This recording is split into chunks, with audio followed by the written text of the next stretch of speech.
From inside Memorial Stadium in the Huskers Radio Network studio, it's the Husker Nutrition Podcast, brought to you by Midwest Dairy, representing your local dairy farm families. Here's your host, Jessica Coody. Hey there, everybody, and welcome into episode 3 of our Midwest Dairy Nutrition Podcast. Coming up on this monster episode, we'll hear from Peyton Robb from Nebraska Wrestling, the 6th-ranked wrestler in the country at 157 pounds. We'll also hear from Lisa Kopecky, the Assistant Director of Performance Nutrition here at Nebraska. But we kick things off with Nebraska women's gymnastics senior Kaitlyn Higgins. Your second year, right, with the Huskers? Yeah. What's this season been like, in this preseason, I guess? Going into it, because a year ago it was a little bit different, right, with the COVID year? Yeah, it's a lot different and a lot more normal, I would say. It's really nice to be able to have the whole team in the gym, because last year we would be coming in groups and kind of keeping in a little bubble. So because of COVID, if one of us were to get infected, we wouldn't infect the whole team. But now it's really nice to have the whole team involved in the gym at the same time. So that's really nice. And now that we're getting ready for season, we're all like really cheering each other on to just get better and like achieve our goals for this year. So. And you didn't get a chance to experience the fans, right? No. So, and you know, we all know, and this is my first year here, and with every sport, I'm seeing how, you know, dedicated this fan base is to all sports. So how excited are you to get to experience Devaney full and with fans in it? I'm so excited. We got a little bit of it last year, just with being able to travel to other universities that had like more fans allowed, but I'm so excited just to have Devaney like filled out with fans. I think that's going to be really helpful with our team too, just having the energy in Devaney. So I'm really excited for that. It's kind of a sport you guys feed off of the crowds, right? Oh yeah, definitely. You transferred in a year ago, and then you tweeted out that coming to Nebraska was the best decision of my life, that you love it here. Why was this the best decision that you could have made? I just feel so happy here. Like, everything just fits in with me and who I am, and I don't feel like I have to pretend or be fake. I can just be myself, and my teammates love me for that, and I love my teammates for being themselves. The coaches are amazing. They are just love us as people before athletes. They treat us like individuals, and I just really appreciate that. So I don't know. I couldn't imagine myself anywhere else except here. And you seem to really, you had several career highs. You qualified as an individual for regionals. How much did you kind of grow just even as a gymnast being here a year ago? So much. Like my freshman and sophomore year, I always wanted to like be the athlete I was last year, but I never thought that it was possible for me to do that. And then coming here, I think that really helped me make that change and being able to achieve those goals. So I don't know what happened last year, but I think everything just from Nebraska really helped me just be comfortable and want to achieve those goals. So that was really fun and awesome. So how much can you carry confidence like that you got last year into your senior season and taking another step this year? Yeah. A lot of people, when they're senior, get really nervous just because it is your last year and you want to be the best you can for your last year. But I don't really feel like too much pressure just because I had that last year and I just need to improve from last year. I'm not trying to get like so much better. It's just improving little things now. So I don't know. I'm not as nervous as I think some people would be. I'm just more excited. That's awesome. Take fans and take us through kind of what it's like to prepare for a season, for a gymnastics season. What are you guys kind of going through right now? We're going through a lot of routines. It's more like quality over quantity right now. Getting into season, we have to be really consistent in order to make those lineups because not everyone gets to. So the more consistent you are, the higher the possibility of you being in a lineup is. And right now it's just focusing on the little details of things like sticking a landing or straightening your knees, pointing your toes, working on your dance on floor. Since we all have those skills done, now it's just focusing on the little details. Tell us a little bit about this team. What can we expect? What can we look out for? I think we're going to have a lot of depth this year in our lineups. We have a lot of more girls on the team, and I think that's going to be really helpful for us, and we have a lot of energy on this team, a lot of the different but similar personalities. I think the team really meshes well with each other. I'm really excited to get into Devaney and start competing. I think we're really going to feed off of the fans there, but I think we have a lot of personality, I would say. Can't wait to see it. So this podcast is kind of focusing on the nutrition part of sports, and we've talked about football and the importance of that, and because we just got out of a football season. But for gymnastics, kind of take us through the role that nutrition plays. You just talked about the lead up to a season and how it can be a grind. What kind of role does nutrition play for a gymnast? Right. Well, there's a lot of pressure, I would say, with gymnastics and nutrition, just because we're in leotards and we have to make sure we look fit, and we are fit to do our sport, but at the same time we have to fuel our bodies properly. So we use sources here at Nebraska, like our nutritionists and our sports nutritionists, to make sure we are fueling our bodies. We get DEXA scans, probably would say twice a year, just to check our bone density and how we can change our diets to improve on our physique and our physical ability. So I would say it plays a huge role, just making sure if you have an allergy, or if you're vegan or vegetarian, you're still getting those proper nutrients to fuel your body for practice and competition. And you were telling me you have celiac disease, which again can be complicated to maneuver as an athlete. How has this nutrition staff and kind of everything that's in place here helped you maneuver that as an athlete? Right. They have helped me a lot, making sure that when we go on away trips, or even if we're at home, making sure I do get gluten-free things, because they are offered at restaurants. You just have to ask. But they're really helpful, especially with training table, even here, making sure every day I have something gluten-free, or making something extra. If something's seasoned with, chicken, if it's seasoned with something gluten, they make something just grilled chicken so I can have it. So that's really helpful. They're really good at making sure I have what I need.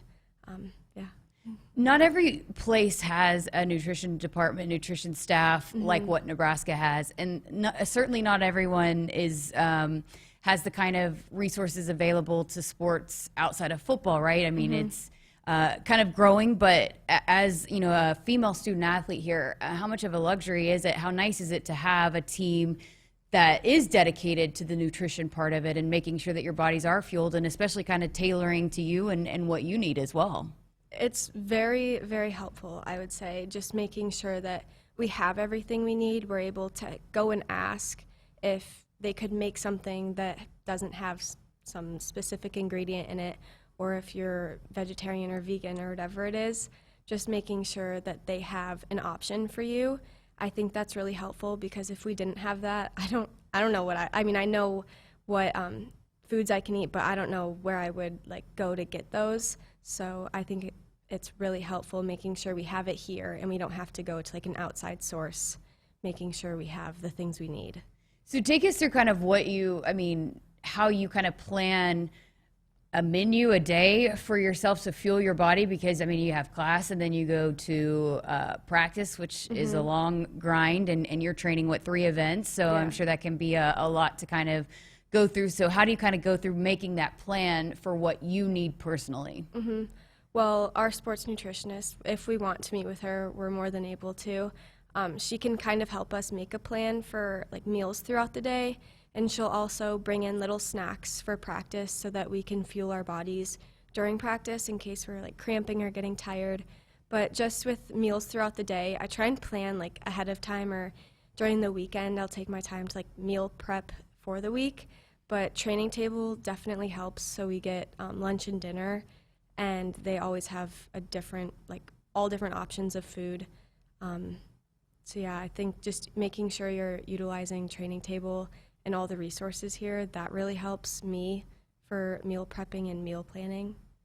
How cool is it with the training table? Because the few times I've been down there, it just kind of seems like a big family atmosphere. And for those that might be listening for the first time, we've talked about it a lot, but it's all the student athletes from all the sports kind of congregate there, and you kind of see a little bit of everything, and people are different sports are sitting with each other, and it's just such a cool feel down there. As a student athlete, how cool is it to be a part of that? It's super fun. So I didn't come my freshman year, so I didn't get the chance to be in the dorms and make friends that way. So I think Training Table provides that kind of outlet, and it helps you, converse with different sports and make those kinds of relationships with them.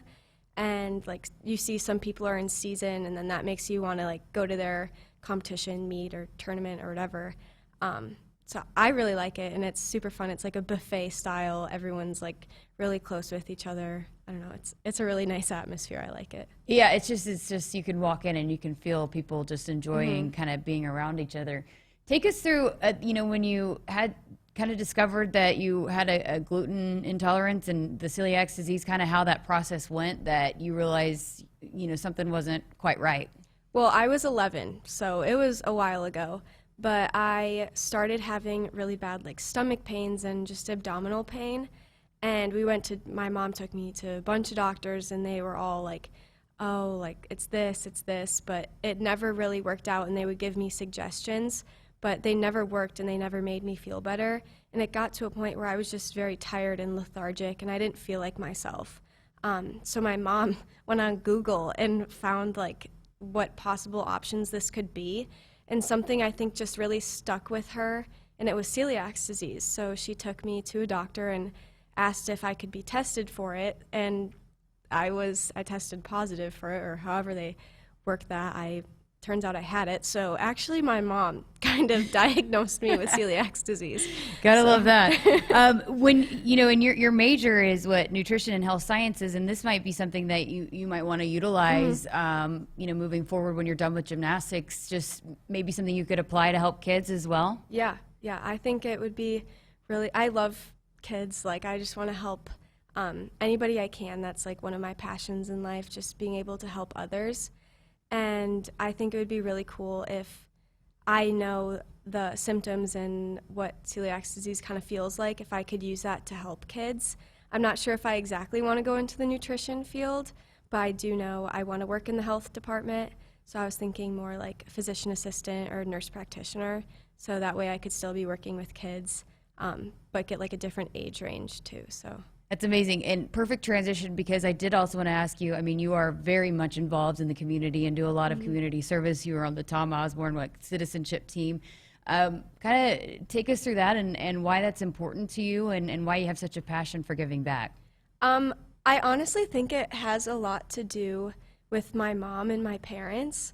They gave a lot to me to be able to be where I am today, and they sacrificed everything. My mom would drive me an hour to practice and back every day, and sometimes she would go there, go back home, go back, pick me up, and then go back home. So they always gave a lot to me, and I always have wanted to be able to give back to them, and not only them, but other people.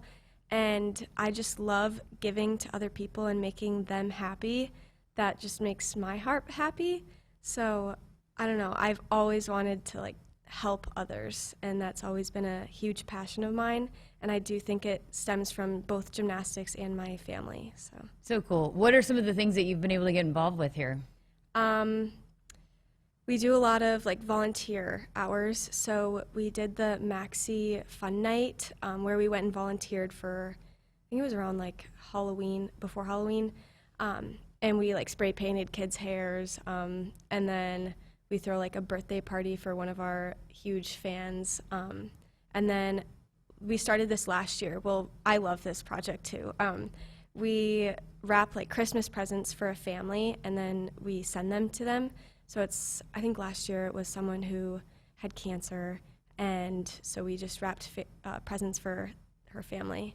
And that was really fun to be able to see their reaction and know that they had a great Christmas and we were a part of it. So how important is that for you guys to utilize your platform as athletes here at Nebraska, when there are so many people that look up to you guys? Yeah, it's huge. A lot of our fan base, I would say, are younger kids that are involved in gymnastics, or just people that love gymnastics.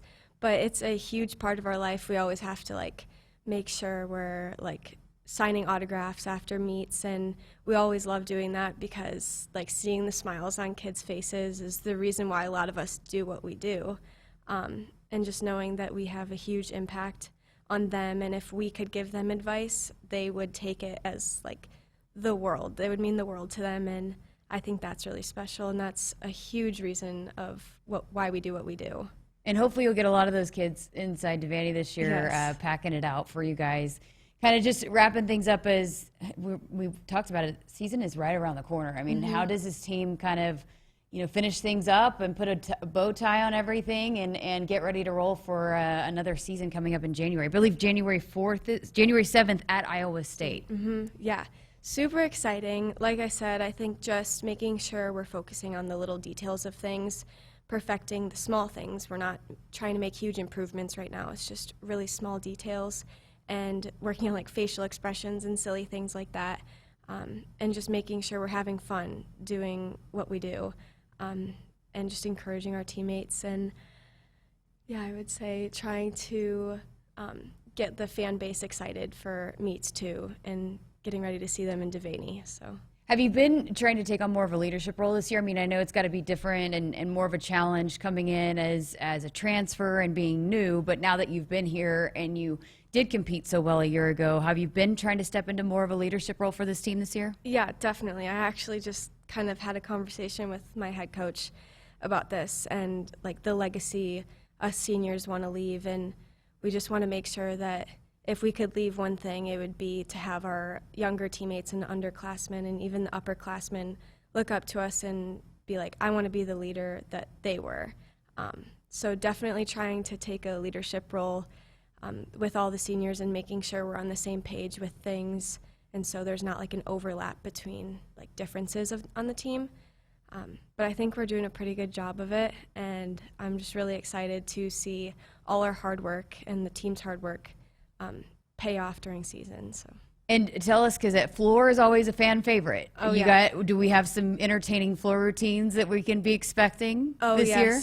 Definitely. Our volunteer coach, Sophia, is amazing at making floor routines, and she's got a couple special floor routines, and we're all trying to do like the Go Big Red chant in our floor routines, so it'll be like interactive with the fans. So I think that's going to be really cool too this year. Oh, that gives me chills. That's awesome. Tell us about yours, because you helped choreograph it, right? A little bit. I got to like have a say in it, I would guess, but she did it, choreographed it, and we learned it together. And I'm just really excited because there's like a story that's really meaningful behind every routine. And I'm really excited for my routine just because it's my last year. And part of my story is just like going out with a bang, basically, and making sure that I make this floor routine the best one yet.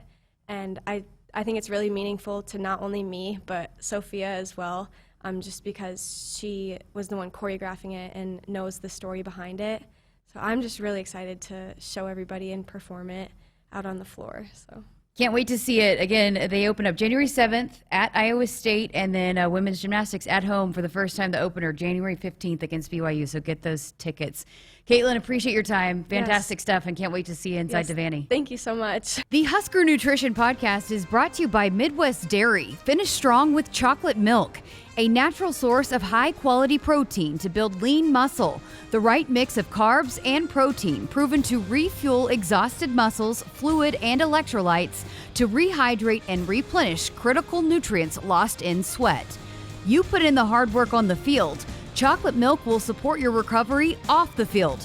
Trusted by athletes, supported by science. We welcome in Peyton Robb, sophomore from the wrestling team. And what a start to the season for you and this team. Kind of what's the vibes been like around the team this year, especially given how weird of a year it was a year ago? Yeah, it's super different. It's like last year we didn't start till January, I think. And so getting the full season is nice, but it's also like a lot because it's just such a big change where you're not used to going for that long at a time and starting this early.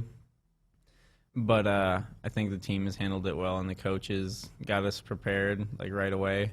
Had a long preseason, so I think we're all in good shape, and it's going well so far. So you went from 165 to 157 this season. Kind of take us through that process and why you and the coaching staff made the decision to change that weight class.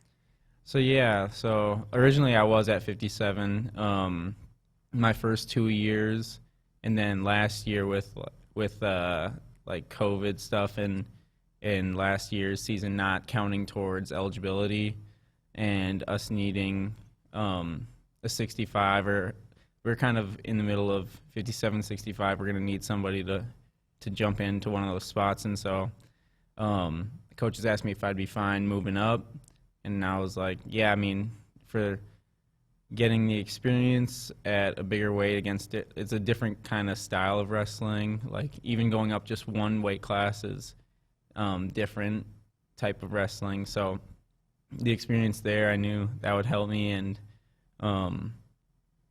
so I filled in there. I did pretty well. Didn't do as good as I would have liked, but I was proud of the way I wrestled a lot of the season, and then yeah, we just decided, myself and the coaches, that it would be a good idea to go back down and just use what I learned up at 65 and continue on with that at 57. I didn't think into it that much. I mean, if the coaches ask me if I want to do something, then I'm usually in. I'm pretty team guy. Down with that. Yeah, team oriented. What's you talk about taking a lot away from 65 to 57 and it's different kind of wrestling. What is the kind of probably the biggest thing that you took away that's kind of been beneficial for you so far this season?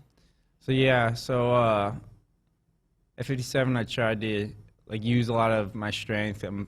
Felt like I was one of the stronger guys at the weight class of 57 my first couple of years, and so I tried to use that a lot to win matches and that kind of thing. And then going up to 65, it's a lot more difficult to use your strength and bully guys around when they're bigger than you or when you're moving up a weight class. So I had to rely more on technique and my technique quality to pull me through those matches. So I think bringing that back in and also being able to use my strength back down at 57 is a big part. You also won the under-23 national championships this summer, got to compete for Team USA at the World Championships. How cool was that, getting to rep for Team USA this summer? Yeah, super cool. The first age-level world team I've made, so that was a big accomplishment. I was super excited, and I'm really glad I got to wrestle because a lot of foreigners have a different style of wrestling also, and so it was kind of cool to try to adapt to that and see what their workouts look like and how they wrestle and try to learn from that. And yeah, so that was super cool. I got to spend a week out in Serbia with one of my coaches, one of the new coaches, so Tervel Delegnev, who was just hired here within the last year. He's super smart in the sport of wrestling, and so I was glad to spend a week out there with him. What's kind of, I mean, you talked a little bit about just the experience, but I mean, you've had such a tough schedule to start. You've wrestled 2 defending national champs. You've taken down the second-ranked wrestler in the country. I mean, what's been your approach to this season, and how much confidence are you kind of wrestling with right now? I think my approach has just been to kind of stay out of my head in those big matches. You can't think about it too much, otherwise you're gonna get flustered and then try to hold on to a match if you're winning, and that's when you make mistakes. And going into matches, I've just been trying to not think about them as much, because if you build them up so much, then you're not going to be able to live up to that. And so I think that's the biggest thing. So just stepping on the mat, I can win every match, and then just trying to compete my best.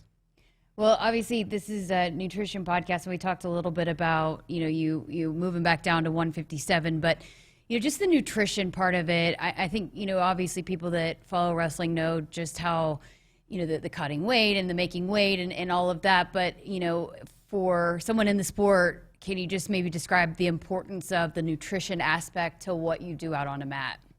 Yeah, what you always hear, what you are what you eat. I think if you put junk in your body, you're not going to compete like you should. And it's really important in a sport like wrestling where you are a little bit deprived of food for a little bit while you're getting down to weight. So what you put in your body right after that is that much more important. And so nutrition is a big place in wrestling. How do you balance that? I mean, being safe about it, but it's part of the sport, right? And you know, making sure that you do have the right fuel and that you're doing it the right way. I mean, how do you go about that when I'm sure sometimes, you know, it's got to be a challenge? Yeah, it plays a lot into like the mental side of it. You got to be driven to do it. I look at it like two ways pretty much, either work out to eat or eat to work out. So feel yourself to work out, or work out so you can feel yourself more. And so kind of taking those two and then just picking whichever one you want to do is how I look at it most of the time. And then also making sure you put the right stuff in your body to fuel to work out, or work out to put the right stuff in your body. Are you someone that loses quickly, that it's a little bit harder? Because I know everybody's different, and some people it's a little bit more challenging. What's it like for you to kind of get down to that weight? I can lose quite a bit of practice. In a practice, I can probably lose like up to 5 pounds, but then you gotta like rehydrate and that kind of stuff. But I can lose that, and then getting close to competition, you don't put as much back in you. So I can lose weight pretty easily. I don't have that tough of a time. I never have really struggled with weight issues. So Nuani actually always tells me, you're good. I don't have to worry about you. So when you were wrestling at 165 and you were, you know, having to have the strength and all of that, how important was the food aspect to that, and, you know, putting on that weight and keeping that weight up and having that strength? Yeah, super important. That and lifting throughout the season. We usually have like 2 different lifting regimens, and one is for guys that are not looking to like bulk up, and it's more like cardio based, and then one that's more like lifting based. And so doing that along with putting a lot of protein in, and a lot of protein. I drank a lot of protein shakes last year, and Nuani always helped me with that, and just combining those two and trying to keep that weight up is important. As you know, a student athlete here at Nebraska, not everybody has the kind of, you know, sports nutrition, performance nutrition aspect department like Nebraska does. How beneficial is that for you guys, specifically as wrestlers, to have the training table, to have a dietitian specifically assigned to you guys that is trained in wrestling and knows about wrestling, just all the kind of different you know, aspects of the nutrition department here at Nebraska? How beneficial is that for you guys? Yeah, it's huge. Nuani is a great help. Like, she knows what we go through every day in the practice room, and she's there a lot of the time too, just watching practice. So, and she's had the background, so she knows what we need to put back in our body and what we need to refuel. And then she's also over at the training table a ton. So we get her there, and she kind of guides us how we're supposed to eat a lot of the time. And the training table has super healthy food anyway, so it's kind of hard to mess that up. So it's kind of like not forced, but like easily guided into just eating right in Nebraska. What's your go-to pregame, pre-match meal? Are you someone that does the same thing every time? You mix it up? Yeah, I try to do the same thing most of the time. A lot of times I try to get, like, they have like preheatable, like Campbell's soup little things. Uh-huh. And so I try to eat like chicken noodle soup or something for like carbs and salt to retain water and stuff that you put back in. And then usually Pedialyte, and then maybe like some fruits. I like to eat like banana a lot of the time. So those kind of things. I try not to eat too much, because then you don't want to walk out on the mat and feel bloated or feel heavy. And then like slow feet don't eat, is what we always say around the wrestling room. That's awesome. Your major is what? Nutrition and health and exercise science. Did I say it right? Nutrition and exercise health science. What's kind of the big things you learned from that, and taken away from your major that you've been able to apply into what you do as a wrestler? Yeah, like some of the bigger ones is like one of the classes that I really took away from was anatomy, in physiology, and how things in your body just work depending on what you put in your body, and how different like muscle groups work, how like the smallest aspects of everything work. And so I think I've taken away those types of things more than anything else, and been able to look into wrestling, whether like it be if I'm feeling sore or that kind of thing, or if I feel strong, trying to figure out what I did to feel that kind of way. So those are the biggest things that I think I took away, was like anatomy, physiology of how the body works. So let's go back and talk a little bit more about this team and moving forward. I mean, Coach Manning has made no bones about that this team did not perform up to standard last postseason and was pretty disappointing into the season. How has that fueled you guys going into this year and leading up to the point where you're at right now? Yeah, I think Manning wasn't the only one disappointed. I myself, and I've talked with other guys like that didn't perform as well at nationals, and we were all disappointed pretty much in ourselves as much as we could be, and we didn't walk away with a good feeling in our head or in our hearts. And so I think the feeling was mutual between the coaches and the wrestlers, and I think we use that as fuel to kind of go into this season. Like, we didn't get it done last year. We got to go in and really make this the year that they were all expecting, that everyone was expecting last year. So I think we kind of got a chip on our shoulder in that way this year. How tough is the Big Ten? I mean, we talk a lot about volleyball, and Coach Cook says it's harder to win the Big Ten than it is to win a national title sometimes, but just the competitiveness of this conference, how tough is it to kind of compete in that week in and week out? Yeah, it's super tough. Like, you look at the Big Ten compared to other conferences in wrestling specifically, it's like you'll get good guys in other conferences, but there's like that one guy at that weight in that conference. Whereas at the in the Big Ten, it's like a mini national tournament going into the 2 weeks before the national tournament. So it's a super tough schedule coming up when we go into the Big Ten season. So we got to be prepared for that, rested, and that's when everything has to be right. Your nutrition and the way you're living has to be right. Otherwise, you'll get eaten up by the schedule. You talked about just the chip on the shoulder and how motivated this team is. I mean, just the chemistry and overall in the wrestling room, how tight-knit is this group, and how much have you guys kind of come together into this year, being that there are so many returners and some key guys that have been around this program for so long? Yeah, it's super cool to have guys that have been around for that long, like Schultz specifically, or Eric Schultz, and Taylor Venz and Chad Redd, those kind of guys. Like, usually they'd be out of there by now, and but it's really nice for me because I get to spend more time around those guys, and those guys are great. And so I think that adds to how close the team has become, because we were already close before, but knowing that we get another chance with the team that we had is huge, and I think that just adds to the severity of how much we want to perform this year. And just again, getting to have fans back inside Devaney, and with the Big Ten not having the opportunity to have fans, how excited are you guys to have that support back? I'm super excited. Like, the couple years ago when we had like the Penn State duel and the Ohio State duel at Nebraska, and it was like packed in the Devaney Center.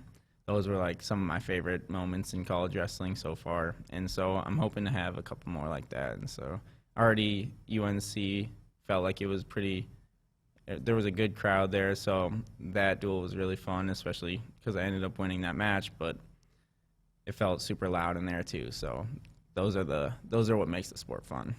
You're currently ranked 6th in the country. I mean, what's kind of your goal? What's your process? I mean, it's a long season. I know you take it probably 1 week at a time, one match at a time, but what's kind of the goal for you? What kind of expectations do you have for yourself the remainder of the season? Yeah, I said it in another interview, but I think my goal is just to step on the mat and step off the mat come off the mat with nothing left to give in the match. And so I talked about Coach Travell earlier. He said that to me while we were out in Serbia, because he felt like in one of my matches that I left where I could have given more. And so I want to leave every match like I have nothing left to give. And you can be proud of a loss if you do that, but if you lose and you don't do that, then that's something that you'll look back on and you might regret. So I want to try to do that. I don't want to regret any matches. Very well said. We appreciate your time and best of luck. We look forward to seeing you guys back in Devaney soon. Thank you for having me on. Once again, this Huskers Nutrition Podcast is made possible thanks to Midwest Dairy, representing your local dairy farm families. We now welcome in the Assistant Director of Performance Nutrition, Lisa Kopecky. We've heard a lot from Dave Ellis, the director, but I know when he came back here, he called you and said, hey, come back to Nebraska. So this is your second stint with Nebraska and Performance Nutrition, right? Yes, this is my 8th year in performance. Back in '98, Dave Ellis took a chance on me. And Nebraska at that time became the first university to have 2 full-time registered dietitians on staff. So back in 2002, we both kind of went our own separate ways. I spent the majority of my professional career in the healthcare sector. And then in 2018, Dave said, hey, I'm going back to Nebraska. Do you want to join me? And I jumped at the chance. That's awesome. Tell us a little bit about kind of how your background, why this was something that you were drawn to, and like you said, it was kind of the first time, the first school that had 2 dietitians on staff, and kind of how this was the path that you wanted to be on. So my path is a little bit different than sports dietitians of today in that I have worked primarily in healthcare.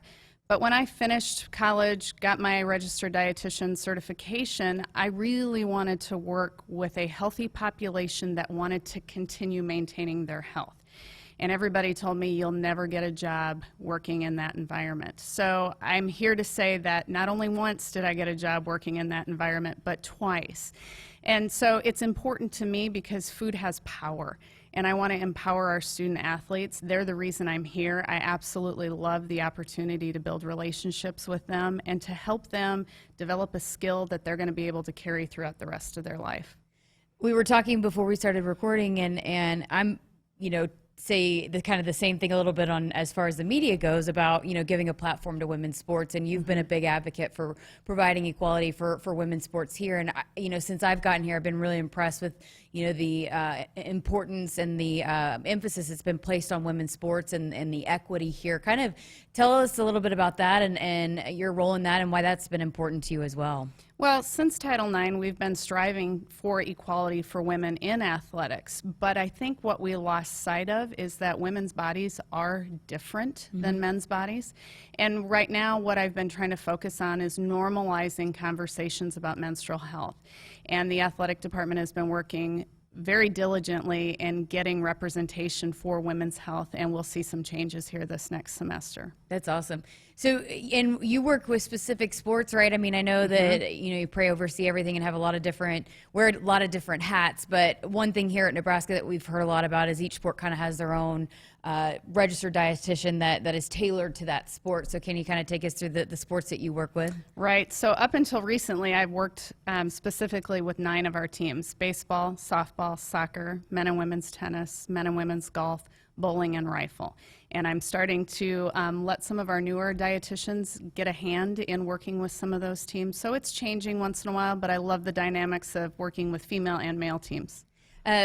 With the 2 student athletes that we have on this podcast with you, with Peyton Robb and then Kaitlyn Higgins with Gymnastics, both of them are kind of that's their major is the performance science, the nutrition science, and performance part of it. But I know you guys have a lot of students that you just said you're kind of turning some of the things over. You have a lot of graduate students, a lot of students that are kind of going through the program. Kind of tell us a little bit about that program and why that's important for you guys to continue to pass along this knowledge and bring along the next generation. Well, we continue to want to be a destination for performance dietitians, and we can only do that if we start getting them trained early on in their career. So we work closely with UNL's dietetics program, both at the undergrad and graduate level. So we have opportunities for our undergrad students to get involved and to really gain the skills they need, the job experience working in food service. And then as they move through the internship process or the graduate program, then they're able to get some more management experience in food service as well as in performance nutrition. That's got to be a big recruiting tool. I mean, it's what a luxury, because again, not a lot of departments have just the size and then the training table. You look at all the different ways that students can kind of get involved, and especially like a student athlete that maybe this is the direction that they want to be in, that they got someone right there, they got the best of the best right there that they can turn to kind of help navigate getting into this field. Yeah, in the last 3 years, we've really focused on the training table being a performance kitchen and a teaching kitchen.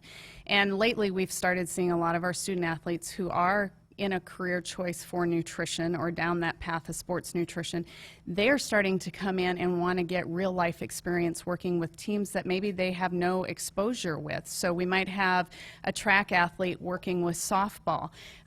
So it's just a nice balance. They understand the demands of performance, and so it's not shocking when we have early morning activities or we're feeding teams on the weekend or holidays.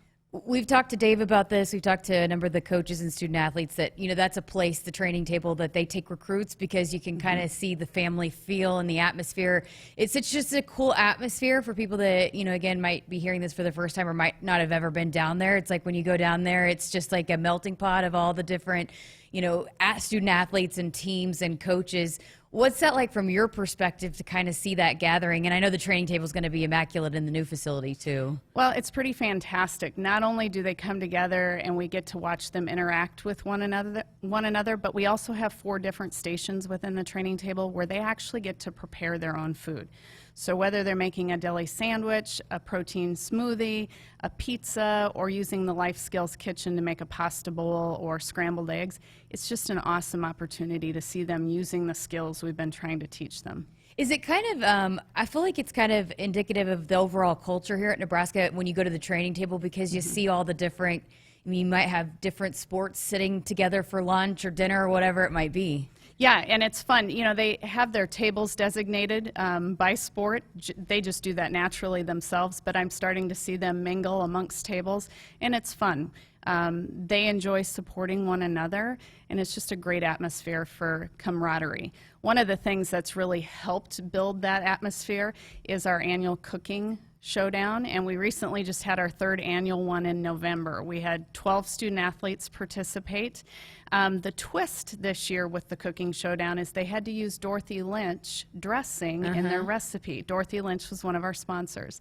And our winner this year was Ed from our men's basketball team. So, yeah, it was very exciting. Eduardo Andre, that's interesting. Yes. What did he make? I was not there personally. I believe he had a shrimp dish. I can't remember what else they told me was in it, but I'm sure he would love to show you how he made that. That is so awesome. We have a lot of interest, a lot of people that listen into Sports Nightly that ask in about the new facility, and obviously it's right outside the studio and we can see it's coming up very quickly. I know Dave's, been working in diligently, but how important is that to kind of stay on top of the facilities and making sure that you got the best of the best for these student athletes? Well, one of the things we've done is we've really been building up our culinary staff. So we've just added 2 new sous chefs. We have James Tinkler and Maren Jensen. They've just joined the team, and they're working on recipe and menu development along with our existing culinary staff. And then we've put together a culinary engagement team. These 3 new dietitians, they work at sourcing and finding the best ingredients for our student athletes. They're ordering those supplies, they're receiving them, they're working on nutrition and allergen labeling, and then menu innovation as well. So they're trying to keep what we make available to the student athletes fresh and exciting. We want them to continuously come back for more. And on that culinary engagement team, one of those dietitians is also a chef. So it's really exciting that the quality of staff we have in our teaching kitchen just keeps improving. I know the student athletes love that too. I wanted to get your take and your perspective again on the 2 athletes that we have on the podcast with you today. Peyton Robb is a guy, he's ranked 6th in the country at his weight class, but he just moved from weight class from 165 to 157. And, for wrestling, I think we all know about the cutting weight and the having to weigh in and whatnot. But can you kind of take us through from a dietitian's perspective what goes into that when he is kind of switching up the weight classes, specifically going down a weight class? Well, Nuwani does a great job working with the student athletes year-round, so it's not a surprise for most of them when they transition down a weight class. But there's a weight certification process. So student athletes before, wrestlers particularly, before their season starts, they have to certify. So that avoids the process of student athletes dropping drastic amounts of weight that could be dangerous to their health. So there's a specific guideline in place. They can't drop more than 1.5% per week. And so she's working very closely to make sure that they're meeting their weekly goals. She's available in the training table, helping them make better decisions. And then just always a presence at practice as well and on the road. That just helps them understand how to refuel once they've weighed in, as well as rehydrate, because dehydration is a common practice in wrestling. Yeah, I mean, how important, you talk about it's every sport, but specifically for like wrestling that you do, it's so draining, and then you are trying to make a weight class just to make sure you have someone that's kind of educating you on the process so that you are doing it healthily. Right, and we really try to move that focus away from the weight itself, and we want that focus to be performance-based as well as long-term health-based. And that really gives the buy-in to the student athlete, and they're more engaged in making better choices when they are eating. And then as far as Kaitlyn goes, and she was talking about with gymnastics, of course, you're wearing a leotard, and it can be some pressure as far as your body goes. But again, it is such a grueling sport that they train year round, and you do have to fuel your body. But, just the balance of the food and the nutrition part of it, how does that kind of play into gymnastics specifically? Well, gymnastics is another high demand sport, and with the leotard and they're not as weight restrictive as wrestling, but it is still important for their sport to be able to throw themselves through the air for different routines. And we try to really shift the focus to nutrient-dense foods and try to teach them how those different foods are going to help their performance long-term. So having Nuwani again, or one of our nutrition staff members present at practice, constant reminders of refueling throughout their practice, making sure they're not showing up at practice under-fueled, and then that they get that recovery process started right away at the end of practice. All of those are very important. And Kaitlyn was talking about that, she has celiac disease, and I know you guys have so many different student athletes that you kind of cater to and have different kind of needs as far as that goes. What's that process like for you guys as you get involved with these different teams to make sure that everyone kind of is covered and is, especially for like an athlete like Kaitlyn? Yeah, we have quite a few student athletes that currently have celiac disease, as well as some that are gluten intolerant. So I do all of the ordering and sourcing for our fueling station. So I spend a lot of time looking for quality products that are gluten-free, but also that some of our other student athletes might enjoy as well. So we have a wide variety. If we can make them gluten-free and make it mainstream for everybody, that's just a win for us. Is there ever situations where maybe they come in and don't know that maybe they have a certain kind of intolerance, and you guys kind of have to go through that process of what works for certain student athletes? Yeah, we'll work very closely with athletic medicine. And a great example, I had a student athlete a couple years ago who just hadn't been feeling well for a period of time. I had exhausted everything I could do and sent her over to athletic medicine, and we did find out that she had celiac disease. It was a new diagnosis for her, so then I was able to start education right away and help her get through the next season. So, and then just for listeners that might wonder about what specifically kind of goes into it, you guys aren't just, standing at the training table and giving them food. What's the process like of working with these teams? I mean, you travel with them some, right? You're at games. Just kind of what is that like as you work with these teams? So I work with a variety of teams, 9 teams specifically. I can't travel with every team, but I am stocking their team rooms or their athletic training rooms with supplies that help get them ready for pre-practice, post-practice. Might be electrolyte drinks, bars, cherry juice for post-activity. I work directly with either the director of ops or head coaches to determine what their needs for fueling are on the road and try to streamline that process so that our student athletes have opportunities to fuel appropriately. They are college students, so given the opportunity, they may not make a good choice on the road, and we have to be there to try and guide them in that decision-making process. So, we talked at the beginning, your kind of journey here. What's the most rewarding part about working here at Nebraska? Seeing a student athlete engage in what we make available to them and then to be successful in their sport, that is the most rewarding opportunity we encounter. And then just overall, how excited are you about the future of kind of where, again, you're going to get a brand new facility here pretty soon, and just, the growth, like you mentioned with the women's health specifically, just how excited are you about the direction of this program? I love it. It's very exciting. The buzz is building every week, and it's just motivating to know that there's constant change coming, especially after COVID. Well, thank you so much for spending some time with us. Fascinating stuff, and it was great to get another perspective. We hear from Dave a lot, but to kind of hear your take on it and all the work you're doing, especially with the women's sports here. All right, thank you.